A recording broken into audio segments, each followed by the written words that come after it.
Buenas tardes. Buenas tardes. Buenas tardes, Buenas tardes a ingeniero. todos. Buenas a todos. Buenas tardes a todos. Vamos a continuar con la clase que iniciamos pues el día de ayer. Que ya, perdón, ya vemos un buen número conectados. Sabemos 13 compañeros conectados. Entonces vamos a continuar con la clase. Ayer pues vimos algunos conceptos, vimos el temario y pues lo que estamos proyectando ahorita, es lo que, con lo que iniciamos ayer. Hablamos un poco sobre el temario y los métodos de evaluación y cómo se va a llevar lo que es el proyecto de exposición. Entonces eso lo hablamos ayer. Y ayer comenzamos ya con conceptos, empezamos a hablar sobre qué es una bomba, algunos conceptos que son vistos o puede ser que los hayan visto ya en turbomáquinas, en caso que la hayan llevado con nosotros. Hay muchos conceptos que son muy similares, pues al final es el tema de bombas, pero aquí lo vamos a hacer un poco más práctico, ya viendo como una red hidráulica el sistema. Estuvimos hablando sobre bombas rotodinámicas, aquellas bombas rotatorias, donde la transmisión de energía pues depende de la dinámica de la corriente. Esos son algunos conceptos de termodinámica. Con dinámica pues nos referimos a velocidades y ángulos de entrada y salida del fluido del rodete. Hasta ese punto vamos a llegar en cuanto al interior de la bomba. Luego hablamos de otro tipo de bombas que ya aplica para aquellos sistemas donde los fluidos son muy densos u otros tipos de fluidos que una bomba girando a una velocidad muy alta pues esta no podría trabajar bien porque se comportaría como un sólido y se rompería la bomba. Vimos clasificación de las bombas rotodinámicas, que pues, no es más que la clasificación de una turbomáquina según la dirección del fluido en el interior del rodete. Hablábamos de las bombas axiales, el fluido siempre se mantiene paralelo al eje, las bombas radiales, donde el fluido entra paralelo y sale perpendicular, y la radioaxial, que es una mezcla de ambos. Entra paralelo, pero sale en una diagonal, que no es ni vertical, no es ni perpendicular ni paralelo al eje. Entonces, es como una mezcla.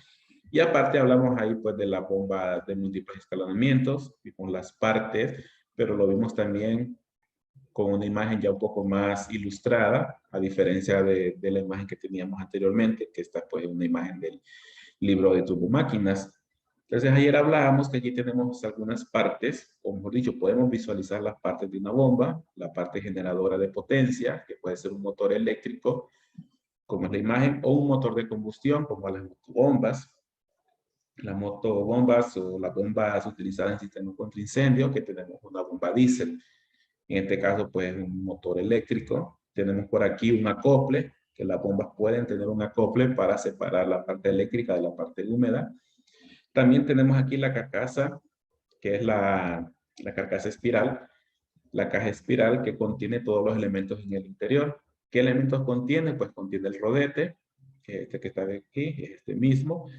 Contiene el rodete conectado al eje, que sale por este extremo, que es este mismo que podemos ver por aquí. Que en esta bomba que es vertical, pues estaría el eje de forma vertical. Teníamos también el tubo difusor, que en la bomba es la descarga. Y la otra conexión, pues sería la succión. Es decir, que en esta bomba, por aquí entra el fluido, por aquí sale el fluido. En esta entra por enfrente, sale hacia arriba. En esta entra por un extremo, por este extremo, y sale por este otro extremo. Vamos a permitir el ingreso a otros compañeros, permítanme. Ahora sí, entonces ahí tenemos, ayer estuvimos viendo estas imágenes, viendo los componentes de una bomba con estas imágenes desarmados para poder tener una mejor idea de las partes con que cuenta pues una bomba. Hablábamos que este elemento que está aquí es un acople, que es este elemento que se mira aquí, nada más que aquí ya tiene un case protector, que es el que separa los dos ejes, pero también las bombas pueden ser de acople directo, que no tienen este acople, como en este caso. Vemos que el eje va de un solo a la parte de la caja espiral. Entonces ahí tenemos otro tipo de bombas, que también es centrífuga, pero con una disposición diferente. Luego pasamos a hablar, bueno, vimos algunas imágenes adicionales, como les mencionaba, la bomba puede tener una gran cantidad de elementos, pero los que hemos estado viendo son los encargados de transmitir la energía, los encargados de mover el fluido. Hay muchos otros elementos que ya son propias de la bomba para su protección, para su engrase, para su sellado, como empaques, sellos, bueno, el mismo rodamiento, que ya son partes que para conocerlas todas, pues ya tendríamos que dedicarle un poco más de tiempo al estudio de las bombas. Pero los elementos que vamos a estudiar y que vamos a calcular, pues son los que hemos mencionado en la diapositiva anterior. Estuvimos hablando, y si no me equivoco, si nos quedamos por esta diapositiva, que hay otro tipo de bomba, que es la bomba tipo turbina, que es un caso típico de la bomba de múltiples escalonamientos. Con múltiples escalonamientos nos referimos que tiene varias etapas. Por ejemplo, tenemos esta bomba, bueno, las dos son bombas turbinas. Eh, esta bomba, en cada uno de estos tazones que vemos aquí, hay un impeller, que sería como tener, vamos a regresar un poco, como tener este impeller uno a la par del otro. Nada más que allá está de forma vertical. Aquí tenemos el impeller y trabaja en etapas porque el fluido lo toma la primera etapa, que sería la de más abajo, incrementa un porcentaje de la presión, se lo entrega a la siguiente impeller, le incrementa otro porcentaje de presión y así hasta sumar el 100% de incremento de presión que puede dar esta bomba. Entonces aquí tenemos un ejemplo del impeller que está acá adentro. Un caso típico de bombas turbinas para bombeo de agua potable, de pozos, para bombeo en cisternas subterráneas, para bombeo de cisternas contra incendio. Y vamos a ver más adelante, cuando veamos en el PCH, que estas son más propias para aquellos casos donde yo debo bombear un fluido. Bueno, como hemos hablado, vamos a dedicar la clase para bombear agua, sistemas hidráulicos. Entonces, si yo necesito bombear un fluido, que en este caso sería agua, pero está muy por debajo de mi superficie, es mejor utilizar este tipo de bombas. Y eso lo vamos a ver porque esta bomba pues elimina la posibilidad de cavitación que vamos a ver más adelante. Entonces para eso tenemos este tipo de bomba. Podemos tener el motor por afuera, por arriba, que nosotros cuando estamos por arriba solo vamos a ver este elemento. O puede ser un motor sumergible y solo vamos a ver un cable que baja eh, a través de un pozo. Eh, Solo si me permiten un momento que debo contestar una llamada.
Está silenciado, ingeniero.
Tiene el micro apagado, ingeniero. Bueno, no, es que les había mencionado que me dieran chance de una llamada que tenía en el trabajo. Pero ya regresamos. Bueno, estábamos hablando sobre la bomba turbina, bueno, de múltiples escalonamientos que tienen varios tazones y cada uno incrementa la presión en una etapa, digamos, en este caso sería 4 etapas, cada tazón pues incrementa un 25% de la presión. Entonces, esa es la turbina a múltiples escalonamientos. Hay otras bombas de múltiples escalonamientos, como unas que se utilizan en vapor. Son bombas de múltiples etapas también, pero tienen una construcción diferente. Tienen una construcción acero inoxidable por los residuos corrosivos que puede traer el vapor durante sus procesos, que realmente es el condensado, mejor dicho. Es el condensado líquido que se debe enviar a la caldera y después allá pues se evapora. Entonces también es un múltiple escalonamiento.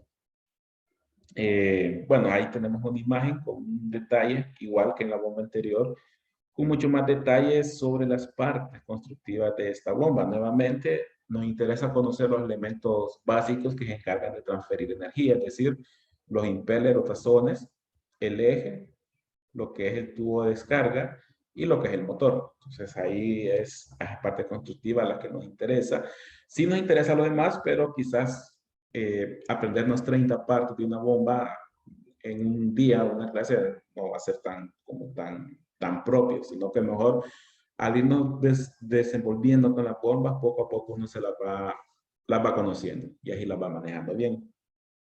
Bien. Eso que vimos ahorita, pues, para conocer un poco sobre los tipos de bombas que nosotros podemos tener, podemos utilizar, que podemos utilizar en las aplicaciones que podamos tener. Sobre todo aplicaciones para bombeo de agua, a nivel residencial, comercial, industrial. Ayer hablábamos que con eso pues ya abarcamos bastante sobre bombeos. Podemos tener bombeo de agua potable, bombeo de agua suave, agua caliente, agua fría, agua reciclada, incluso agua lluvias. Podemos tener todas esas grandes aplicaciones de bombas. Entonces, vamos a iniciar ahora con algunos conceptos que nos van a llevar a poder calcular una bomba. Vamos a saber el funcionamiento. Con funcionamiento, pues, qué elementos son los que intervienen para poder calcular una bomba, que vamos a ver más adelante. Entonces, tenemos ahí un diagrama básico. Es un diagrama que está en el libro de turbomáquinas, pero pues nos sirve para lo que queremos mostrar. Obviamente la bomba solo se encarga de succionar e impulsar el fluido, pero para eso vamos a necesitar una serie de conductos para poder mover de un depósito a otro depósito, de un depósito a una demanda. Y esos conductos pues es una red de tuberías. Y esta red de tuberías pues va a tener sus accesorios, va a tener accesorios para cambio de dirección, va a tener accesorios para cambio de sección transversal, para comunicación, que también lo vamos a ver más adelante. Y va a tener serie de válvulas para cierre y apertura, paso del fluido. Pero vamos a concentrarnos ahorita en lo que es la bomba. La bomba y el pozo, digamos. ¿Qué elementos tenemos que tomar en cuenta cuando instalemos una bomba? Primero, pues, que la parte de la succión siempre tiene que estar inundado.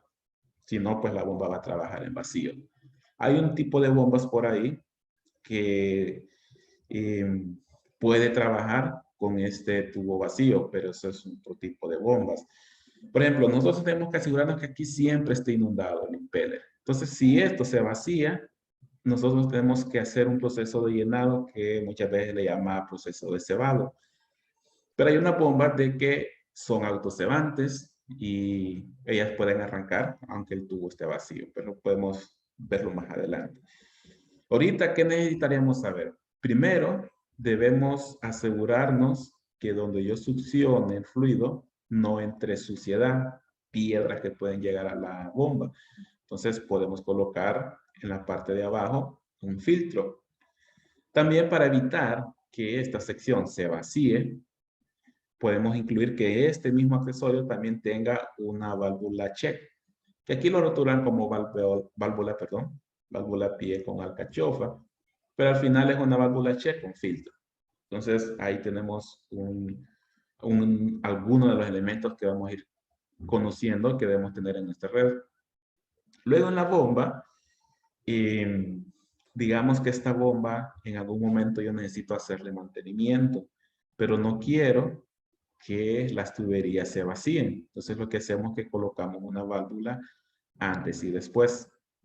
Eso nos va a permitir que si yo necesito desmontar esta bomba o si hay varias bombas en paralelo, yo pueda desmontar una bomba sin tener que pararlas todas. Entonces yo tengo esta válvula aquí, tengo esta válvula aquí, la puedo abrir, la puedo cerrar. También que esta columna, otro elemento que me puede ayudar a que no se vacíe o que si esta columna se retorna, no me golpee la bomba, es una válvula check después de la bomba. Eso me puede ayudar a que no se vacíe el sistema si o si abro esta bomba, mejor dicho. También me puede ayudar a que si yo tengo bombas trabajando en paralelo, pero una está detenida, las otras bombas no induzcan a que esta bomba recircule. Entonces, para eso me ayuda también esta válvula check. Otro elemento que deberíamos conocer o tener es que yo necesito saber por monitoreo o mantenimiento cuánta presión tengo en la descarga y cuánta presión tengo en la succión. Y para eso jugamos con un juego de manómetros. Bueno, valga la redundancia, utilizamos un juego de manómetros. Un manómetro en la salida, un manómetro en la entrada para medir presión. A veces también se colocan termómetros para medir temperatura, pero la bomba pues no es un calentador. Entonces yo debería tener la misma temperatura antes y después. Pero sí me puede servir para saber a qué temperatura está pasando el fluido. Entonces aquí no está, pero pudiésemos tener también termómetros. Otro elemento que podemos tener es, digamos, una purga. ¿Para qué es esta purga? Bueno, hace un momento mencionamos que para que esta bomba arranque, debo asegurarme que esté inundado toda esta succión para que no trabaje en vacío. ¿Por qué? Porque entonces la bomba va a trabajar con presencia de aire, pero los equipos que trabajan con aire son los ventiladores o los compresores. Entonces, una bomba debe trabajar con un líquido denso, no con un líquido o un fluido con baja densidad. Puede pasar que se acelere. Si se acelera, pues empieza a consumir más amperios y se puede quemar. Entonces, nosotros debemos llenarlo. Lo podemos llenar mediante un elemento que sería como una tubería de cebado, que lo que hacemos es introducir agua por esta parte de arriba, a manera que ese nivel empiece a subir adentro de la tubería. Pero cuando este nivel de agua empieza a subir, el aire contenido en esta tubería debe ser evacuado. Y lo vamos a evacuar mediante una purga. Es decir, yo estoy llenando agua por esta toma y por la otra está saliendo aire. El aire que puede estar aquí contenido. También ese aire, sobre todo en circuitos cerrados, debo asegurarme que ese aire se evacúe porque me puede provocar cavitación, me puede provocar vibraciones y corrosión. Y tengo agua y presencia de aire, pues puedo provocar corrosión en el interior de mis tuberías. Bien, ¿qué más debemos considerar? Eso en cuanto a la instalación. También más adelante lo vamos a ver. Para aislar vibraciones que pueda tener en la bomba y la tubería, colocamos puntas flexibles antes y después para evitar de que si la bomba en algún momento empieza a vibrar, no se transfiera a todo mi sistema. Bien, ¿Qué más? Bueno, ahora para cálculos de cabeza, que vamos a ir relacionándonos más adelante con las ecuaciones, es que para el cálculo de la energía que debe transferir la bomba, que era la energía útil, que aprendimos en turbomáquinas H real, no H sub U porque era la ideal. La real, H, aquí lo vamos a conocer como cabeza de una bomba. Para calcular esa cabeza necesitamos tener algunos conceptos repasados de mecánica de fluidos. Uno de ellos es que hay varias energías involucradas en esa energía total. Una de ellas es la necesaria para que el fluido pueda subir desde el punto A hasta el punto Z. Y ese era un cambio de altura, un cambio de energía potencial. También debo vencer los cambios de energía cinética, o sea, los cambios debidos a la velocidad del fluido antes y después, que en su momento vamos a ver que esas normalmente son bien bajas y terminamos despreciándolos. También debemos tener en cuenta, bueno, cambio de altura, cambio de energía cinética, cambio de presiones. ¿Qué presión tengo en el punto final? ¿Qué presión tengo en el punto inicial? Normalmente, cuando muevo de un depósito a otro o de un tanque a otro, son abiertos a la atmósfera. Y normalmente las presiones, pues la diferencia sería igual a cero. Pero hay ocasiones que no. De repente yo debo suministrar algún equipo que necesita agua a cierta presión. Ahí sí voy a tener diferencias de presiones. ¿Qué más debemos tener en cuenta? Bueno, el cambio de altura, cambio de energías cinéticas, cambio de presiones. Vamos a tener que tener en cuenta toda nuestra red de tubería. ¿Por qué? Porque ahora voy a tener un fluido moviéndose a través de un conducto. Y si recordamos un poco, yo voy a tener fricción del fluido a través de la tubería y voy a tener pérdidas secundarias por todos los accesorios. Pérdidas secundarias, pérdidas por fricción, que son las mismas pérdidas primarias. Entonces, todos esos elementos son los que vamos a tener que tener en cuenta. Uno, para instalar la bomba, y segundo, para calcular mi bomba. Con calcular me refiero a saber cuánto flujo debe manejar y cuánta energía debe transferir. Y después de calcularla, seleccionarla para saber cuántos HP debe tener, diámetro del impeller, presión de descarga, presión de succión, NPCH, que la vamos a ver también más adelante. Entonces, todo eso que acabamos de hablar lo podemos definir mediante esta ecuación. Para calcular cabeza de una bomba, que como mencionábamos es en lo que en turbomáquina llamamos energía útil, bueno, real, mejor dicho, tenemos que tomar en cuenta los cambios de presión, como acabamos de mencionar, los cambios de altura, como acabamos de mencionar, y las pérdidas. Y en estas pérdidas HR tiene que ir incluida pérdidas primarias, pérdidas secundarias. Si vemos aquí, falta el término de cambio de velocidad, velocidad al cuadrado entre 2 veces G. Esa es la energía cinética. Ahora, ¿por qué eso siempre lo cancelamos? Porque siempre, digamos, si vemos este ejemplo, nosotros necesitamos mover fluido desde esta superficie hasta esta superficie. Pero la velocidad con que esta superficie se mueve es sumamente pequeño, imprescindible incluso. Entonces las energías cinéticas aquí son bien despreciables, siempre bien despreciables. Entonces no lo incluimos en los cálculos de cabeza. Solo vamos a incluir cambios de presión, cambios de altura, cambios, mejor dicho, pérdidas primarias y pérdidas secundarias. Y en estas pérdidas también deben estar incluidas todas aquellas pérdidas de cualquier equipo que yo pueda tener en mi red de tubería. Puede ser un intercambiador, un filtro, un separador. Todos esos elementos producen pérdida y debemos incluirlo en este valor de H. Bien, entonces, esta es una ecuación que se asemeja mucho, o mejor dicho, de ahí se deriva, que es la ecuación de Bernoulli, estudiada en termodinámica. Entonces, con una ampliación que es la parte de las pérdidas. Entonces, esta es la ecuación que vamos a utilizar para cuando estemos haciendo los cálculos. Obviamente, antes de aplicar esta ecuación, tenemos que haber calculado ya las pérdidas y esas también llevan sus ecuaciones necesarias para saber cuánta pérdida debe vencer nuestro sistema. Bien, vamos a ver qué horas son. 4:38, tenemos unos 10 minutos más. Vamos a hablar un poco de cavitación. En la parte de cabeza, pues explicamos un poco los conceptos, pero también es un concepto que ya lo vimos en turbomáquinas y también un concepto visto en mecánica de fluido, entonces por eso quizás lo pasamos un poco rápido. Y cavitación también es un concepto visto en turbomáquinas y es un concepto visto en mecánica de fluidos. Entonces es como hacer un repaso de esas dos clases.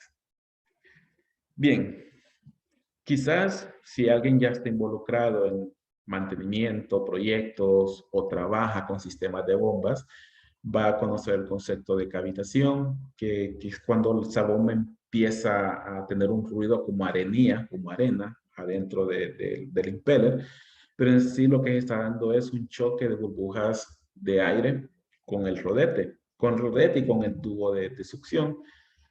Pero ¿a qué se deben esas presencias de partículas de aire? Que realmente no es que sea aire.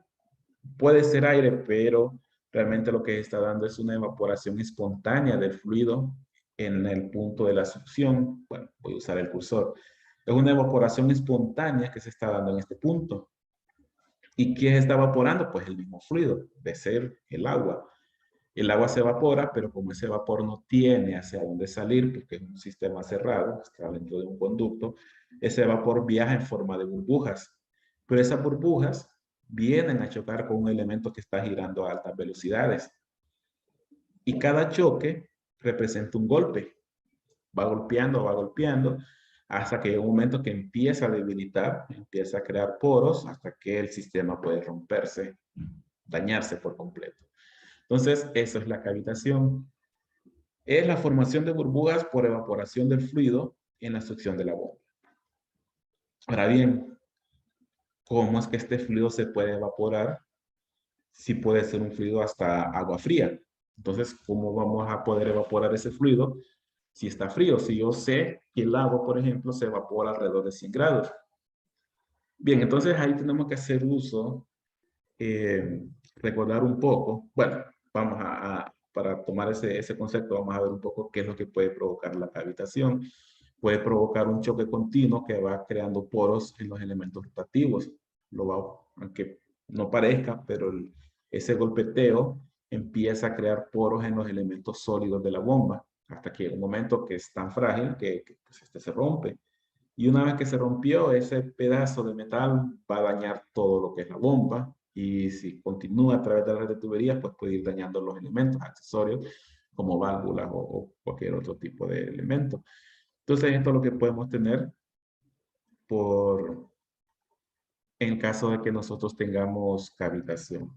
Entonces, voy a retomar un poco lo que estábamos hablando sobre cómo es que yo puedo tener cavitación en este punto. Para lograr que cavite, significa que ese fluido se tiene que evaporar. Pero ¿cómo se va a evaporar un fluido que de repente está frío? Digamos, si yo estoy moviendo agua fría a 5 grados centígrados, ¿cómo que se va a evaporar? Entonces aquí hay que recordar un poco de temperatura de saturación y presión de saturación del fluido o de las sustancias, aprendido en termodinámica.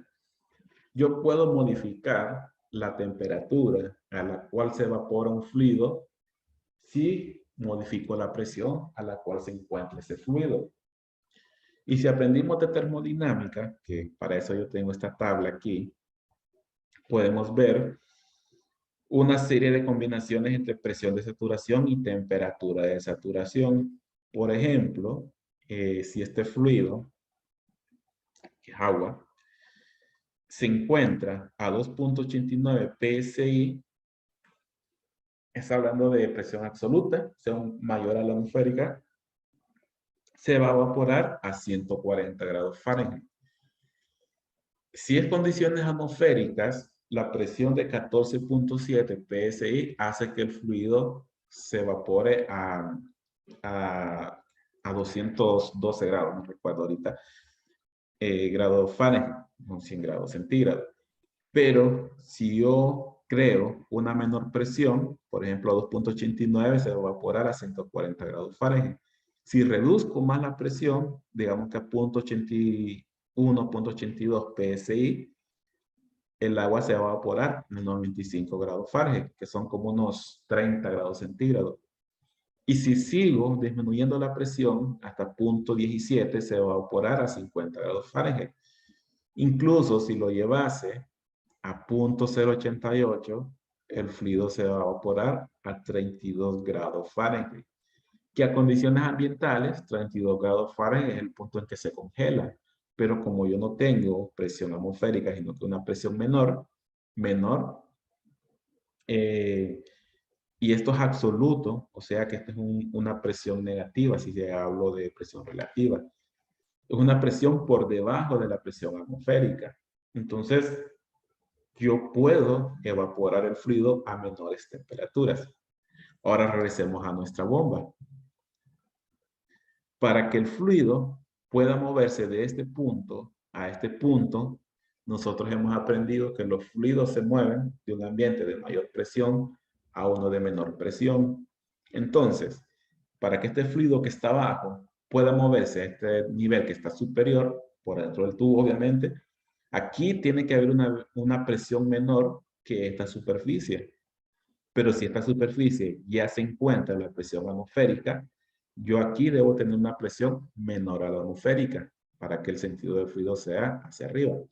¿Qué quiere decir? Que yo aquí creo una presión negativa o creo un vacío.